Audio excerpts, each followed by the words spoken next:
Welcome back to the DL Hughley Show. Remember to check out our radio show. Visit thedlhughley.com for local listings. Joining us on the couch is a model, an actress, and all-around fabulous girl. You know her from the hit TNT show Claws. Please welcome Karrueche Tran. Hello, cutie pie. Hi, guys. You're the first guest whose feet didn't reach the floor. I know, it's so cute, though. Are you sure I'm the first? The first. You never sat over there. Somebody else? No. I think it just might be you. Nobody. Are they getting this? Like, this is crazy. Like, y'all need higher. Well, maybe I'm going to just sit like Yeah, this. yeah.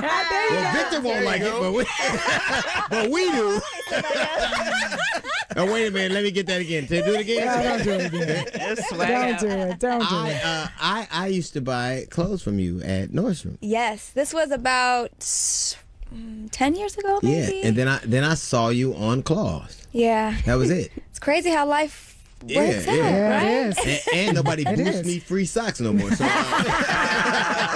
I think it's time Nordstrom knew. So you went literally from working in retail and to being the one thing I'll say, Niecy Nash has been on the show, who I adore. It is really difficult for beautiful women to be funny, but you're hilarious. Thank Because you. I That think means they're a very- lot coming from you. They're very self-aware. Like they're very like they're very aware of what they look like and how people are seeing them. Right. And so that inhibits them from being funny. But you're very funny. I try to I make sure that's not like a thing. Like I don't think about. I mean, I do think about like the way I look, but then I'm like, I don't want to use that as a tool to be funny or to Right. get things or whatever the Right. case is. If I look like you, I'd be doing all kinds of things. I would make them build me a lower couch right now. But I think that's what makes you so likable is that you're beautiful, but you don't think about that all the time. It's not the first thing on your mind, so you're not afraid to make an ugly face or do something, Right. artistic or whatever. Freedom of expression. You know what I'm saying? Exactly. With your body and your face and all of that. And I think it just makes you extremely likable. Thank you. I appreciate that. Was it difficult being taken, because being taken seriously in the comedy is different. Like if that's like you are really the comedic break. Like you're hilarious. Like Thank you. I mean, I see you get through in the parking lot a couple times, which I didn't understand. but they count on you for the comedic vantage point, and that's got to. So you've never done stand up before. Oh God, no, never. But I think on the show it's me and Jen.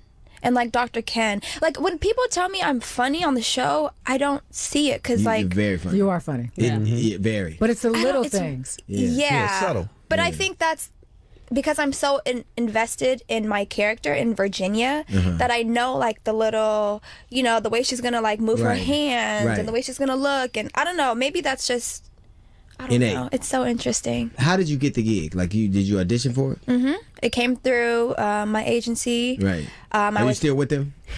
no.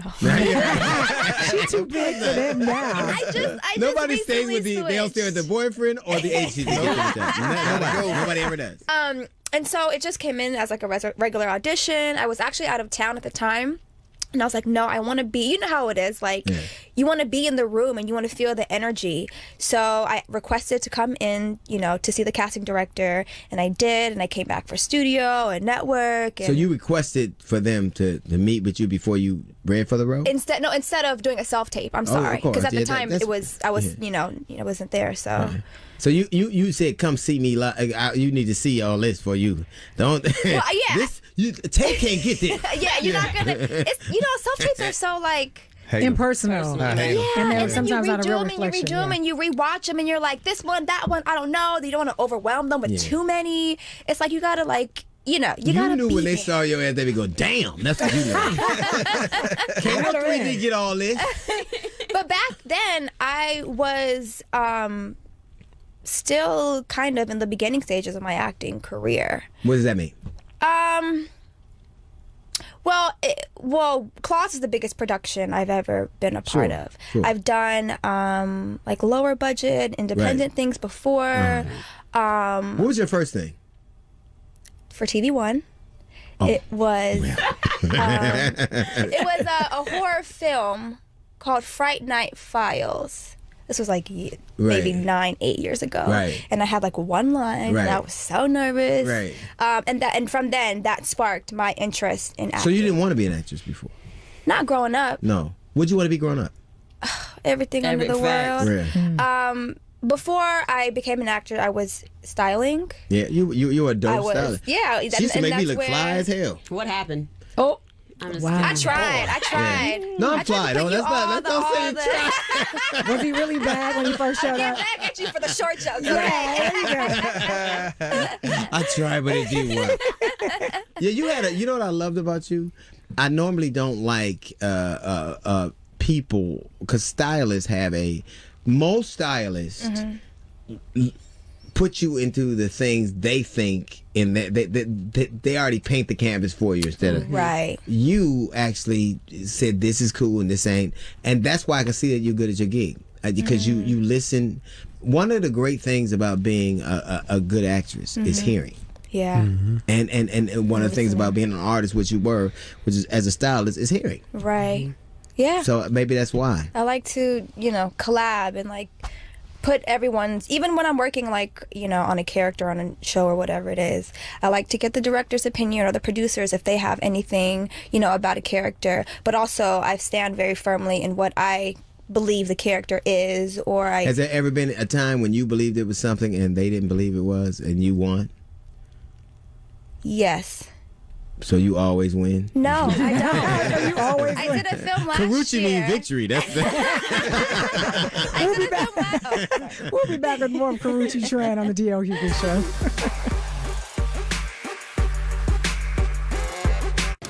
We're hanging out here with Karrueche Tran, getting all the details about what she can do. You know what I think is interesting? You've been in high profile relationships, but you found a way to be an individual. And that is, I think that's to kind of traverse that, to navigate that kind of space is interesting to me, because more people know you now for what you've done than who you were involved with. Yeah, and that's was that a conscious amazing. Yeah, because that doesn't happen all the time. Right. Yeah, it was hard.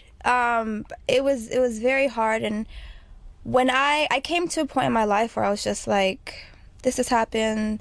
This is what it is. What are you going to do? Are you going to go back to Nordstrom and sell some more clothes to DL? Right. No! Then he don't wear good anyway. But I just had to like pull through and somehow believe in myself and see the bigger picture and know that there, was a light at the end of the tunnel.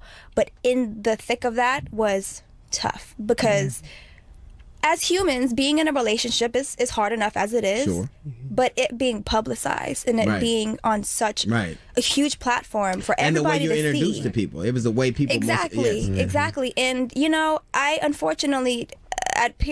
during periods of that time, I didn't present myself in the best way because I didn't love myself, because I didn't put myself first. You know what's a funny thing? I didn't know that you were the same Karrueche.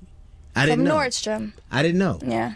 Because you hear about Chris Brown and all. I didn't know.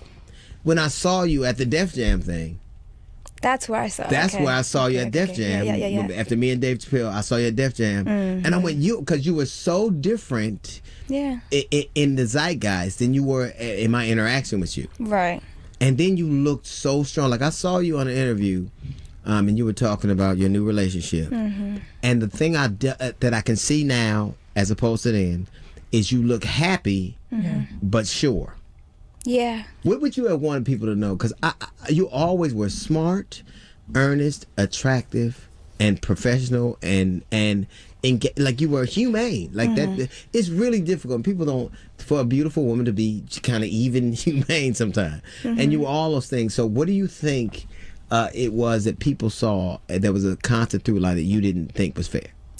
I think people didn't realize, or people didn't know how like hardworking and driven I am.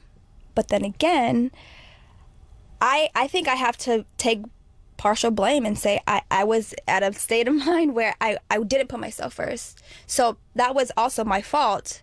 When you're young, everything. When you, that's what I'm saying. And you're young. I'm young, and just this is happening, that, and just literally so much But was going through my brain. People don't give you grace for that when you're in the public like that, especially when you're beautiful and you're a woman. I think a lot of things, especially a lot of people, will look at you and your circumstance and say, well, because of this, that's why she's this and that. And they don't take into account that you are a beautiful woman who's smart, who has all of these things that you want for yourself.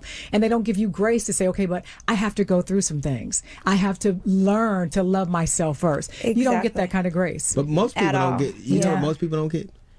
We knew you for a certain thing. And now you've carved out your own identity. Right. Most people we never hear from. Yeah. Most people, that's the beginning and the end. That's it. That they dash is right there. And that's why, you know, it's important for people to know how hardworking and driven I am, because it's always been in me. Shoot, I used to work 3 jobs right after Nordstrom. Well, you Asian and black. You all of them. Give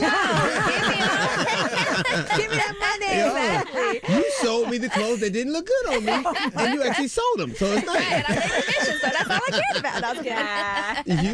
about. You look very happy. So I heard you in an interview, and you were saying that your current situation is somebody you could see spending your life with, right? Is that because you're happy, and together you make a certain thing, or because relationships are very fluid, right?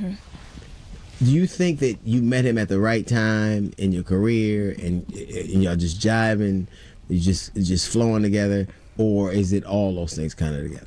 I think it's all of them together. I think I'm at a place where I am so much more confident than I used to be. You are. I'm very sure of myself. I know exactly what I want. You're so sure of yourself, it's nauseating. I can't say. I actually don't like sure, beautiful women. Oh, you knew your father? This isn't going to work out. Thank you so much to Karrueche Tran for joining us today. Make sure you check her out on the new season of Claws coming up on TNT. Now, remember, you can hear more of our discussion every day on our radio show. Check out our website, thedlhughley.com, for local listings. When we come back, DL will have a little note from the GED section that's coming up on the DL Hughley Show. Vietnamese. Yeah. And he is? Puerto Rican and black. What the hell y'all kids go? Everything. Big gumbo. I got to have a dinner at y'all house.